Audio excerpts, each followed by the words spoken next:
So dili na ta magpaligoy-ligoy pa. Ubani na mi diri Ikaw ray baka. So karong higayuna, magpakilidra ta kay nahutdan na tag kwarta na nga buslot na ang atong bulsa. Pero dili na ni ikatingala kay pobre man ta, maong maningkamot lang jud ta para makatilaw pud tag ginhawa. Hala, mangwarta na ta. Manghagbas ta diring dapita. Hagbas ba ni siya? Uy hala, high-tech na. Nagmawer man di ay ning bataa. Unya katong mga na ay hagbasunon, PM na dayon kay kugihan ko karon para pod makapalit tag pangtaon. Hala, kayod lang ng kayod pagkakugihan jud. Pero tanawa ang simod, dili lang jud taani magbagot-bot bisan pag nagkakundasingot na taaning kinalot kay dako jud akong pagtuo na ikaw ug ako muasinso basta dili lang jud ta mukaon og kugmo. Pero kining atoa kinabuang ra, ayaw kaayo ninyo seryoso pampawala ra nis problema. Unya kung stress pod ka, welcome mo diri sa amoa, maglingaw ta.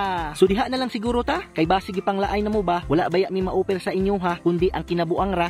So sa mga wala pa kasuway sa among paglalakbay, panuway na mong tanan kay para ang among minutes view managhan. Okay? Okay kayo.